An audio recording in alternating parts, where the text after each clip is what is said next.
em Provérbios 21:14, e eu vou ler numa tradução livre: o presente em secreto pacifica e abranda o furor, e a propina induz a ira. Então, eu queria contar para as crianças que estão aqui, para as de casa, uma historinha. Um pai, eu não vou dizer quem é o pai, recebeu o filho com um olhinho roxo. E ele perguntou: quem foi que fez isso, meu filho? Ah, pai, é sempre o mesmo. E eu pensei: será que ele vive de olho roxo? O pai pensou.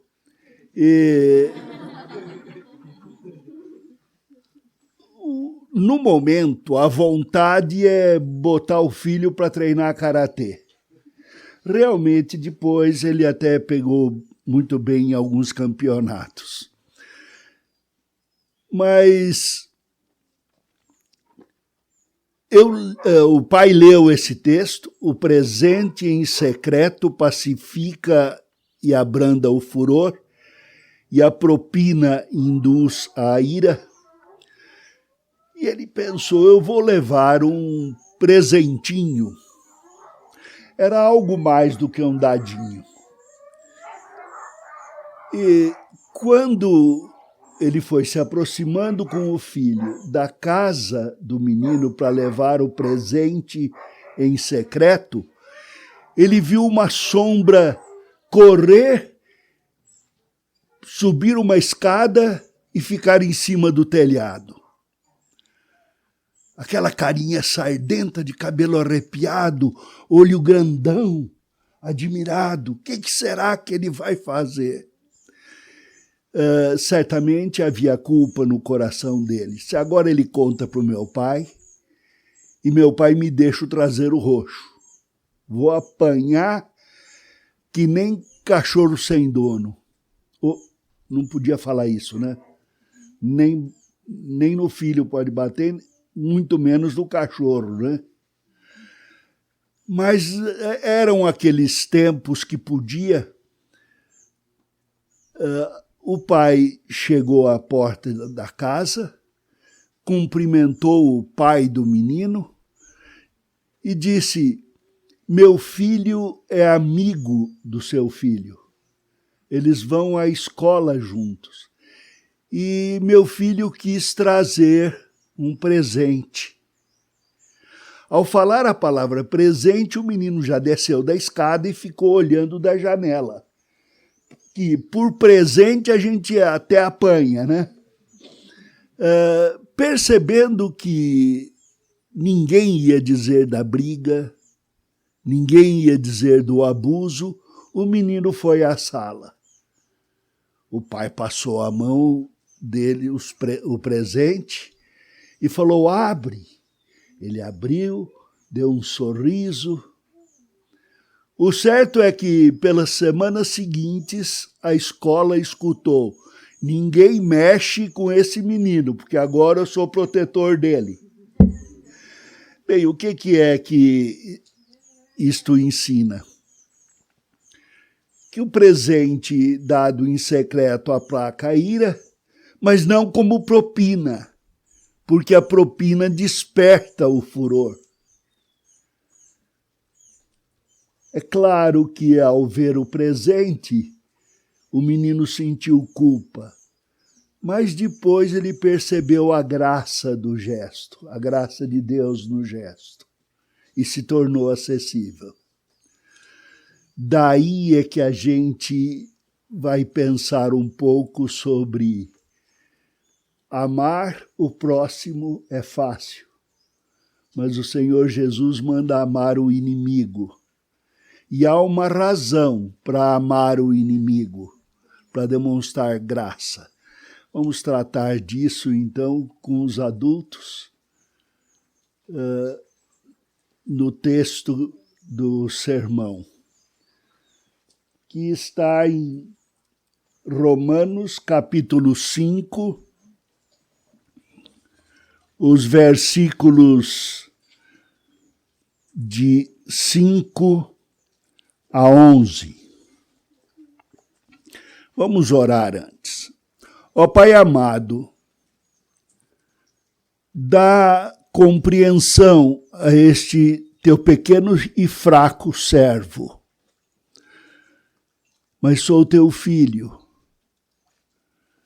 E falando aos meus irmãos, eu quero falar da tua palavra, com a certeza da verdade e do amor, para que ela frutifique no coração, na boca, nas mãos e nos pés. Em nome de Jesus. Amém.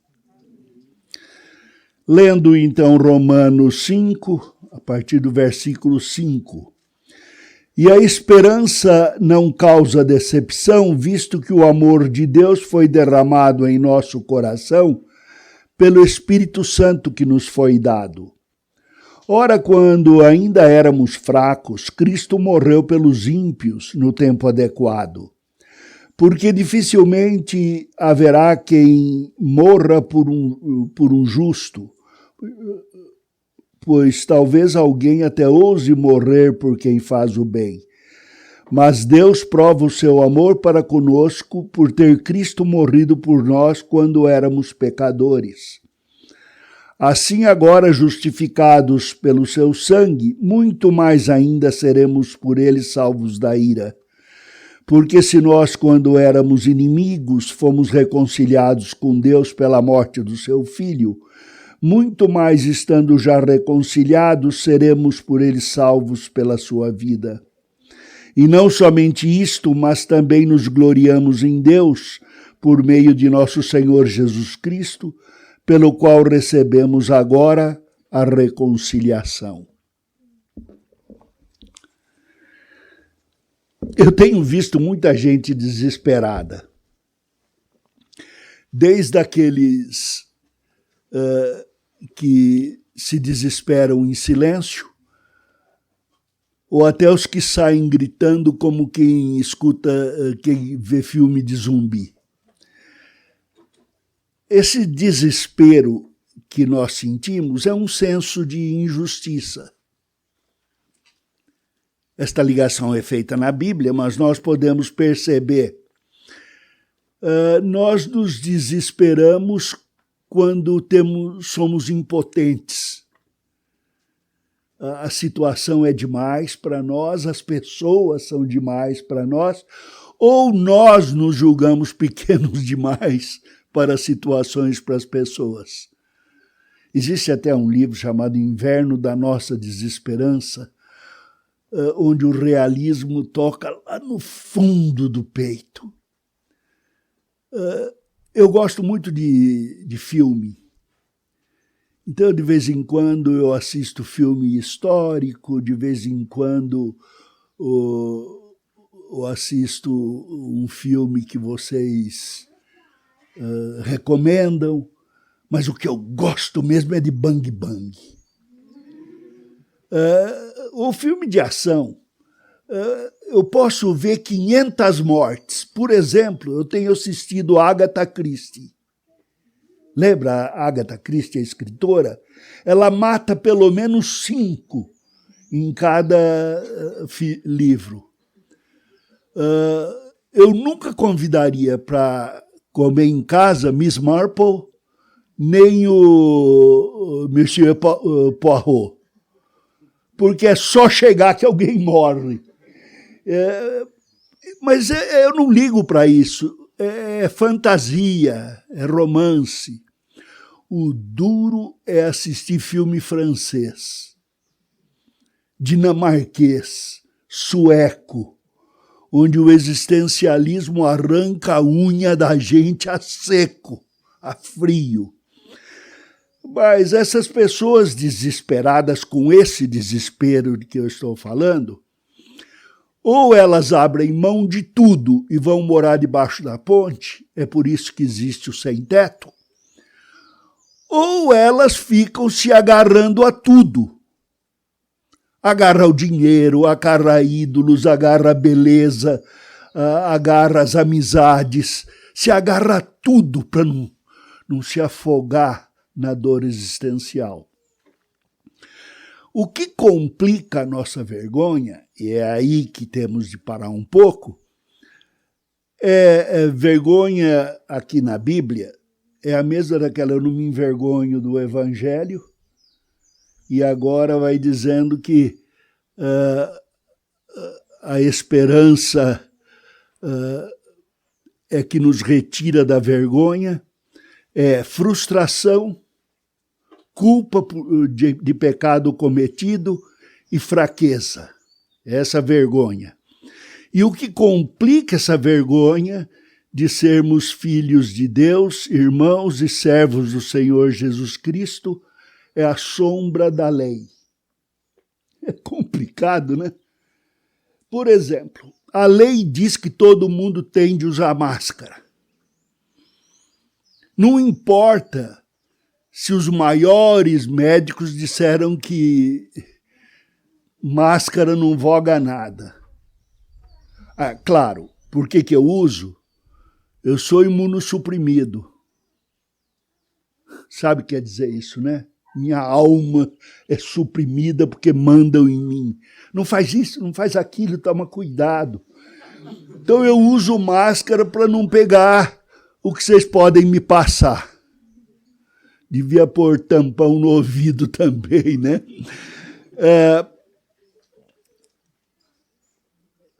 A lei diz que todo mundo tem de ser magro. O que eu faço? Eu tento. Eu como um tantinho assim de salgado. Doce não vamos comentar. E não faço nada, fico parado. Isso daqui eu estou dizendo para os meus filhos ouvirem, para a Beth, porque, na verdade, ontem mesmo eu desci para trabalhar na marcenaria, estou com uma dor aqui. Mas a lei manda que você seja o que você não quer ser. E quando nós não vivemos a lei, da qual não gostamos e não queremos, e não apreciamos e não aprovamos, nos sentimos culpados.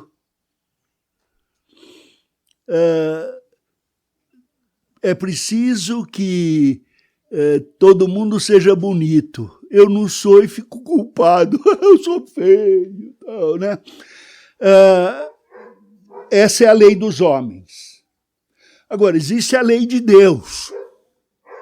E a lei de Deus é correta e ela é contrária à lei dos homens. A lei de Deus veio por causa do pecado. Havia lei no Éden, sim. Havia lei de não toque nesta árvore, coma daqui, ame a mulher ame o marido. E eram leis maravilhosas, inscritas no coração. E Deus vinha, quando o dia passava para a noite passava para o dia, vinha conversar com Adão e Eva. Era um amor que se estendia de coração a coração. Depois da queda, depois que Adão e Eva pecaram, e foi rompido este relacionamento, ficaram distantes de Deus, se esconderam de Deus, viraram acusadores de Deus. Adão até falou, foi a mulher que tu me deste. E garanto que atrás da árvore Eva fez fusquinha para ele. Começou o sentimento de ira por causa da injustiça, ira, amargura. A lei de Deus veio depois escrita para que o homem pudesse saber como viver, a fim de não se matar por causa da culpa. Então a palavra de Deus escrita veio para demonstrar aonde estava o problema, que era o pecado, e como um recurso de graça, para tirar o homem desta dor mais profunda. desta condenação. Então, no livro de Romanos, esta tensão entre lei romana, que era a lei da época, e a lei de Deus, para que aliviar esta tensão, ela trazia um vislumbre da justiça de Deus e, mais tarde, a prova deste amor de Deus. Para mostrar para vocês que essa justiça de Deus demonstra a culpabilidade do judeu e do gentio, individual e coletivamente, mas a graça nos retira dessa culpabilidade. Em Romanos 3, 21 a 25 diz: mas agora sem lei se manifestou a justiça de Deus, testemunhada pela lei e pelos profetas, justiça de Deus mediante a fé em Jesus Cristo, para todos e sobre todos os que creem. Porque não há distinção, pois todos pecaram e carecem da glória de Deus, sendo justificados gratuitamente por sua graça, mediante a redenção que há em Cristo Jesus, a quem Deus propôs no seu sangue como propiciação mediante a fé para manifestar a sua justiça. Guarde isto. Se você pensar sobre o que ele está falando, estou falando sobre descomplicando a esperança. E o tema será o que a glória da justiça de Deus é a manifestação da sua graça. A beleza, a glória, a maravilha, a luz da justiça de Deus é a graça. Vale mais o perdão do que o recebimento da dívida.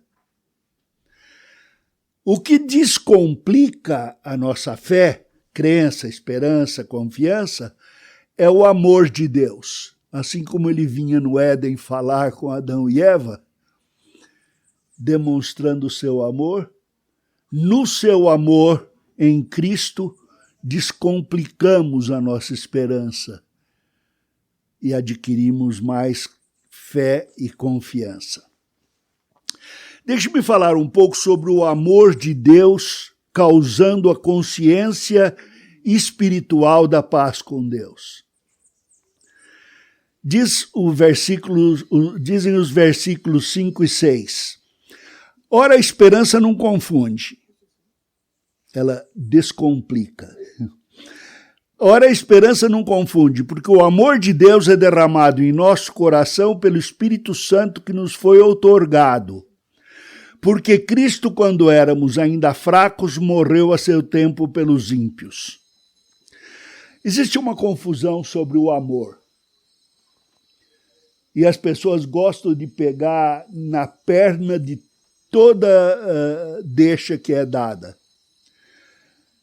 Quando a Bíblia diz que a lei maior é amar a Deus sobre todas as coisas e o próximo como nós mesmos, nós, os autoamados, pegamos logo na perninha da declaração e dizemos: temos de amar a gente mesmo para depois amar os outros. Não, gente, isso daí é no avião, quando fala seu avião perder a compressão do ar, vocês põem a máscara em vocês mesmos para depois pôr no outro. Mas isso é pensar no outro. Você está pondo em você primeiro por causa do outro. E a Bíblia diz amar a Deus sobre todas as coisas e ao próximo assim como você já ama a si mesmo. Uma prova de que você ama a si mesmo se nós dois pusermos as mãos numa chapa quente, qual mão que você tira primeiro? Então, cheio de amor por você, né? Quando você fica zangado, você já percebeu que você se abraça?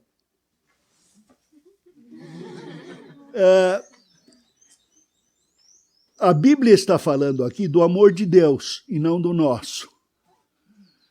E isto, de uma forma bem clara, esperança não confunde, porque o amor de Deus é derramado no nosso coração pelo Espírito Santo que nos foi outorgado, que nos foi dado.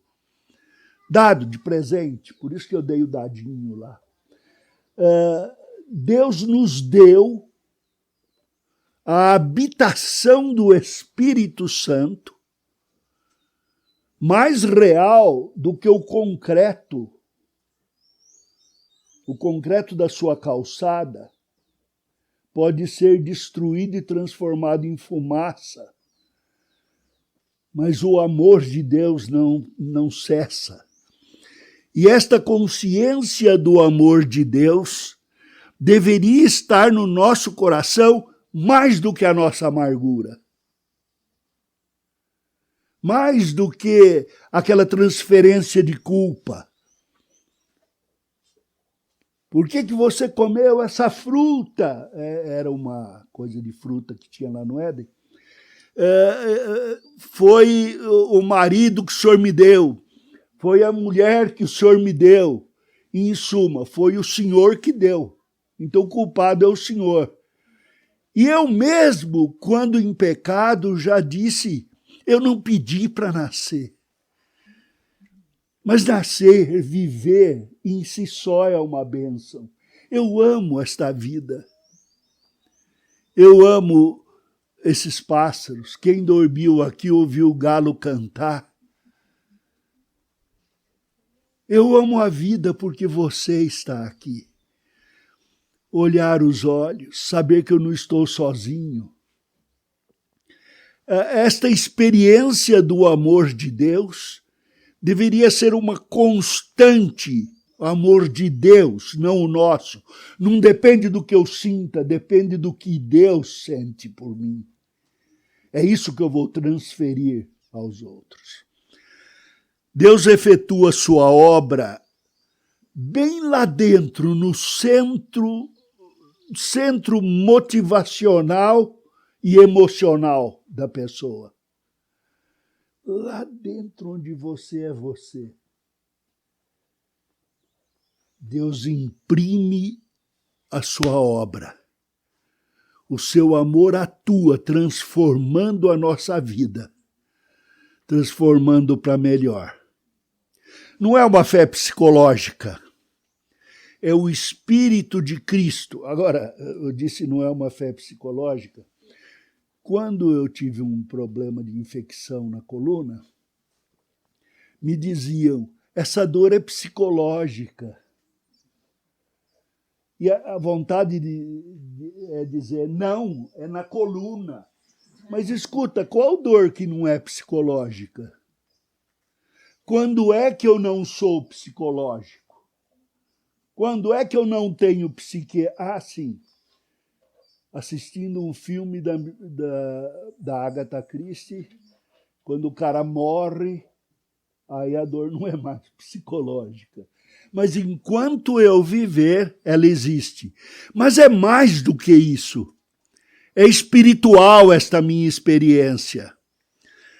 E o que a Bíblia diz é que até quando eu passo por provação, eu sou fortalecido pelo amor de Deus. Na alegria, na felicidade, eu não tenho necessidade de que ninguém venha me ajudar, eu não me preocupo com a vida. Mas quando eu estou passando por provações, aí me vêm todos os temores, aí me vêm todos os lances de culpa, aí eu sou pressionado. E aí eu tenho de ter certeza de que Deus há de me fortalecer para aguentar a provação. E ao fortalecer, Ele vai me fazer mais eu, mais Vadislau, costa mais larga, não para mim mesmo, para ajudar os meus irmãos, para socorrer os meus irmãos de carne e de sangue, todos os homens deste mundo, especialmente os da família da fé. É para isso que eu sou fortalecido. E como eu vou entender seu sofrimento se eu não sofro? Como eu vou entender a sua dor se em mim não dói? Como eu vou entender você se não entender a mim? E como entender a mim sem entender o Espírito de Cristo, que me conhece onde eu não me conheço, e que me dá a conhecer quem eu sou, quem você é, quem nós somos. E para esta consciência é que ele nos acode. Agora veja bem, eu estava conversando com meu filho que é missionário no Japão, Daniel, pastor Daniel, e falava a respeito destas experiências, e ele disse: pai, já notou que as pessoas começam sempre da descrição da origem do homem e não de Deus? Mas o primeiro livro a ser escrito por Moisés deve ter sido Levíticos e não Gênesis. Levítico fala de Deus e da santidade de Deus e ordena ao homem: sede santo porque eu sou santo. Depois vem a descrição de Gênesis de como Deus formou o homem à sua imagem. E assim eu sou trazido a primeiro Deus, como diz pastor Davi, corandel, o homem diante de Deus. Depois o homem diante do homem. Ele nos fez a imagem do santo, para sermos santos. E para isso nos justificou em Cristo. O que quer dizer justificar? Ele nos transformou posicionalmente, nos declarou judicialmente santos. Não porque Vadislau seja santo. Quem me conhece sabe que eu não sou. Mas porque Jesus é santo e ele me salvou. E me transferiu a sua santidade. É um pacto feito por Deus antes que eu fosse. Antes que nós fôssemos, antes que existíssemos, Deus preparou um pacto que nos incluía em sua santidade. E é para isso, então, que ele nos chama, para receber este amor pactual. Segunda coisa aqui, é a prova do amor de Deus na reconciliação na morte de Cristo. Versículo 7 diz, 7, 8 e 9. Dificilmente alguém morreria por um justo, pois poderá ser que pelo bom alguém se anime a morrer. Mas Deus prova o seu próprio amor para conosco pelo fato de ter Cristo morrido por nós, sendo nós ainda pecadores. Logo, muito mais agora, seremos justificados sendo justificados pelo seu sangue, seremos por ele salvos da ira. Quando diz aqui, dificilmente alguém morreria por um justo, eu sou demais, né? Eu morreria. Eu morreria por você. Só precisaria de alguma motivação. Sabe, né? Será que dá para depois da minha morte você ensinar o coral da Catedral Presbiteriana de São Paulo a cantar aquele hino, Vadislau é bom para mim? Porque se cantar isso, mesmo depois de morto, eu aceito. E depois eu queria que fosse dado meu nome para uma rua. Põe lá, Rua... Eu vou falar um nome, Reverendo Vadislau Martins Gomes, morreu por um justo. Não precisa ser rua muito assim, não. transforma a Rua Direita em Rua Vadislau Martins Gomes e eu aceito. Eu morro por qualquer um se for satisfeito o meu orgulho. Tem gente que dá a vida dos filhos pelo Deus eleito ali. Mas, por um injusto, dificilmente alguém morreria. Ele vai bater em mim? Obrigado, bem. Muito obrigado. Mas Deus prova... Está aceso aí? Tá? Isso. Deus prova seu amor para conosco pelo fato de ter Cristo morrido por nós quando éramos ainda pecadores. Primeiro, a questão de que Cristo morreu. Jesus histórico, nascido na cidade de Belém, morreu numa cruz no Monte do Gólgota, historicamente. Ele era o Cristo, Filho de Deus. E tendo morrido na cruz do Calvário, foi morto e enterrado e ressuscitou ao terceiro dia. Deus prova o seu amor para conosco pelo fato de ele ter dado seu Filho por nós. E não só isso, não só que Cristo foi dado por nós. Ele morreu por nós quando éramos ainda pecadores. Contaram uma historinha, os que estão há mais tempo na igreja já estão cansados, mas na semana em que me converti,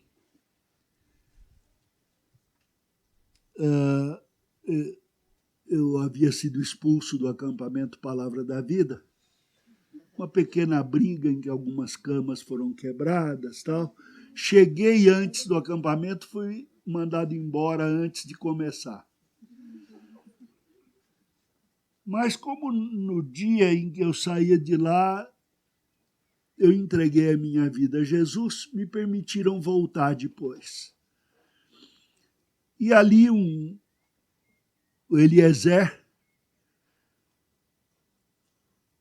num dia, era do quarto dele em que eu tinha brigado, pôs a mão no meu ombro e disse: ouça o hino que eu vou cantar no culto. E ele cantou Rude Cruz. Rude Cruz se erigiu, dela um dia surgiu como emblema de vergonha. E esse hino, eu lembro dele hoje, eu ainda choro quando escuto. Eliezer disse: eu gostaria de conversar com você, de ensinar a Bíblia para você. Isso se chama discipular. Você aceita? Sim, sim. Vamos nos encontrar na terça-feira no escritório.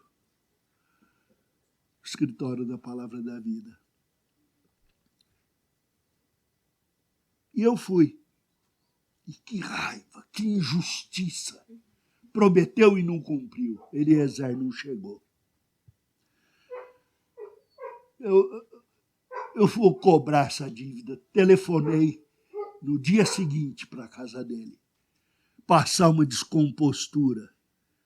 E a mãe dele disse: ele realmente saiu para encontrar você, mas no meio do caminho Deus o chamou. E ele foi encontrar-se com Jesus. Ele foi atropelado na Avenida São João. Pertinho. Deus prova o amor dele pelo fato de Cristo ter morrido por nós quando éramos ainda pecadores. Quando éramos ainda pecadores, veja, é importante isso. Eu estou com mais de 60 anos. Tem que falar a verdade. Eu estou com 75 anos. E apenas há um mês, quando eu estudava esse texto, foi que me bateu uma verdade. Amar a Deus sobre todas as coisas e o próximo como a nós mesmos. O próximo, que pode ser o inimigo. E o fato de Jesus ter dito, a lei diz para amar o amigo, o próximo. Mas eu digo, ame o inimigo. Isso tem a ver comigo hoje, por meio da cruz de Cristo. No Sermão do Monte ele disse, amarás o teu próximo e odiarás o teu inimigo. Eu, porém, vos digo, amai os vossos inimigos e orai pelos que vos perseguem. Dá um presente para o inimigo, ore por ele.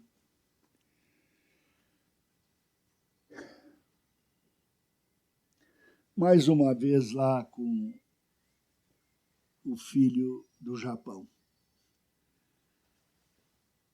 Ele telefonou e disse, pai, o texto de Jó, capítulo 16, diz que o inimigo de Jó era Deus. E em Salmo 23, diz, preparas uma mesa perante mim na presença do meu inimigo. Falei, filho, não vai por aí não. Não tenta inovar. É perigoso. O pessoal lá no Brasil fica cobrando muito. Tem mais teólogo do que... não vai. Ele disse, eu vou me comunicar com o Dr. Poitras. Eu falei, filho, fui aluno dele e não tenho coragem de ficar fazendo isso. Não, eu vou. Davi já me pôs em contato com ele uma vez, eu vou. Bom, filho a gente não segura. A gente deixa aí e vai atrás para recolher os cacos. O certo é que o homem disse, não tinha pensado nisso, vou pensar. E depois mandou uma nota para ele. É mesmo. O inimigo do pecado de Jó. Jó disse, sei que tenho pecado.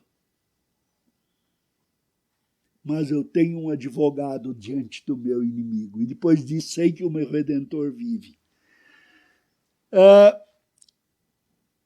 Jesus Cristo, na cruz do Calvário, por um breve instante, fez-se inimigo do Pai.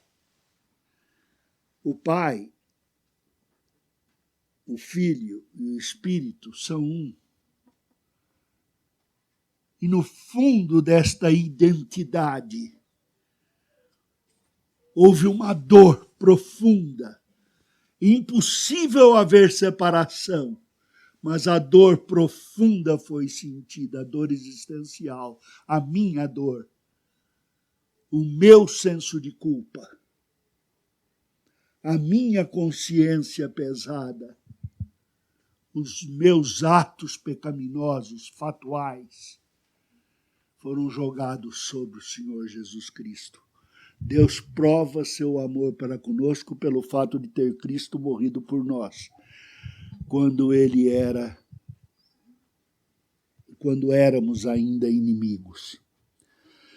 E em Gálatas 3,13 diz, Cristo nos resgatou da maldição da lei, fazendo-se ele mesmo maldição em nosso lugar.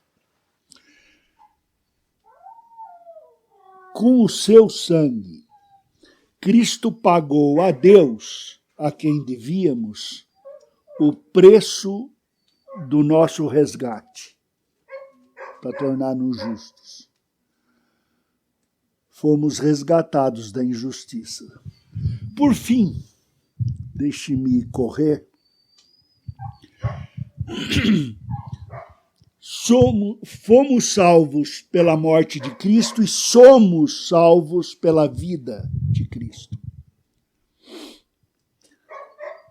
Versículos 10 e 11. Porque se nós, quando inimigos, fomos reconciliados com Deus mediante a morte do seu Filho, muito mais, estando já reconciliados, seremos salvos pela sua vida.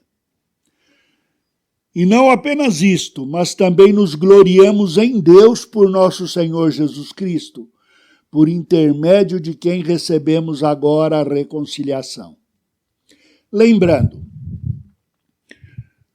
a justificação pela fé, quer dizer, a justificação pela crença, esperança e confiança colocadas em Cristo. Eu não sou, mas Ele é.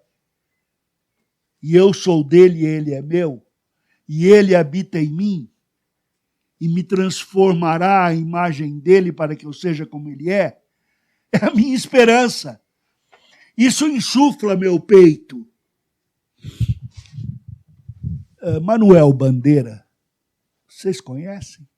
É um poeta antigo do Recife. Ele tinha um poemeto em que escreveu,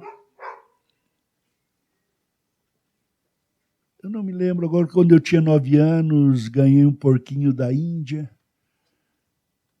Eu gostava de brincar com ele, mas o porquinho da Índia ia para debaixo do fogão. E ele diz, e o porquinho da Índia foi minha primeira namorada. Ô, Bandeira, né? Pois eu queria amar você, mas você é fugidio, você me escapa. Eu me aproximo e você foge. Eu estou descrevendo eu mesmo, né, filho? Eu fujo.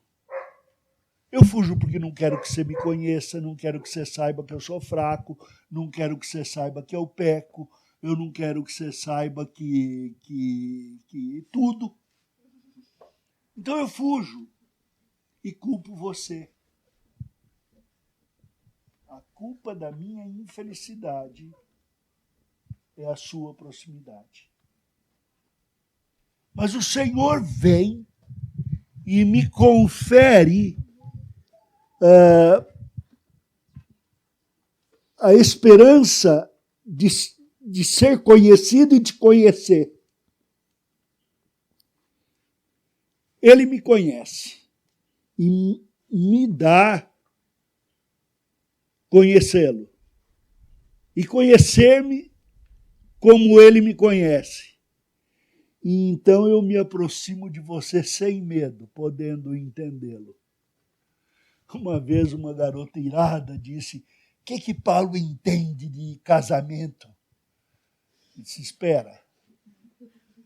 Primeiro, antes de se converter, ele devia ter sido da pá virada. Não, ele devia ter sido casado. Porque ele era membro do Sinedrim, o governo dos judeus, e tinha de ser casado. Ele pode ter sido viúvo, ou ela pode ter abandonado por ele ser crente. Mas ele entendia do que falava. Agora tem uma outra coisa. Quem foi que disse que solteiro não pode entender o outro sexo? Primeiro, que somos iguais na humanidade. A alma que você tem, eu tenho.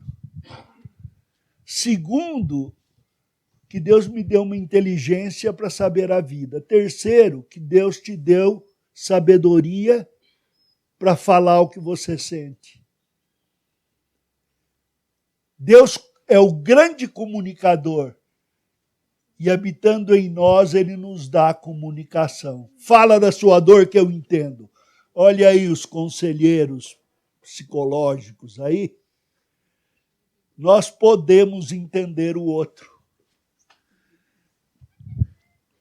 Muito mais agora seremos salvos pela sua vida. Fomos salvos quando éramos inimigos, pecadores. Quanto mais agora não seremos salvos pela sua vida.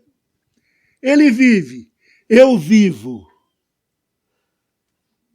E a esperança da minha ressurreição, porque ele ressuscitou, leva a vida para além desta vida, para a eternidade que a minha alma anseia. Minha alma deseja eternidade. Minha alma anseia por amplitude. Minha alma anseia por um amor que não morre. Reverendo Weber deu umas torcidas na minha cabeça aí quanto à esperança futura.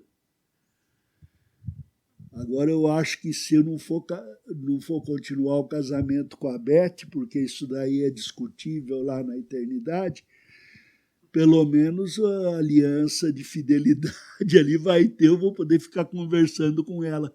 Porque aqui não dá. Aqui tem horta para hortar, tem galinheiro para galinhar, tem computadores para escrever, tem as famílias aí dos filhos para se relacionar. Ainda não está dando aquele tempo eterno que a gente precisa. O que ele ainda não discutiu com o Reverendo Weber é se vai ter beijo lá.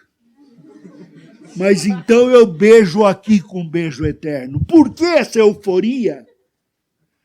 Porque muito mais agora eu sou salvo pela sua vida. E se eu sofro para poder crescer, para auxiliar você da sua dor. Como Cristo morreu carregando as minhas, Ele me deixa forte para carregar as suas. Isso é minha esperança. Não há nada que possa pesar nos ombros e esmagar esta esperança. E segunda coisa, eu não sou, mas serei. Eu fui criado para ser a imagem daquele que me criou, Jesus Cristo. Serei parecido com Jesus Cristo. Dizem, não sei se é verdade, mas é bem provável que Livingstone, o missionário na África, quando pregava, ele conseguia conquistar o coração lá no fundo. E depois, quando as pessoas vieram procurar pelo missionário e falavam de Jesus, a resposta era: nós conhecemos Jesus. Mas como? Ele passou por aqui. Eles viram o caráter de Livingstone e sabiam que Jesus tinha passado por ali. Queira Deus que na nossa vida nos confundam com Jesus. Nos confundam com a graça do Senhor Jesus, com o amor do Senhor Jesus. Deus que disse: de trevas resplandecerá a luz, Ele mesmo resplandeceu em nosso coração para a iluminação do conhecimento de Deus, da glória de Deus na face de Cristo. Amém.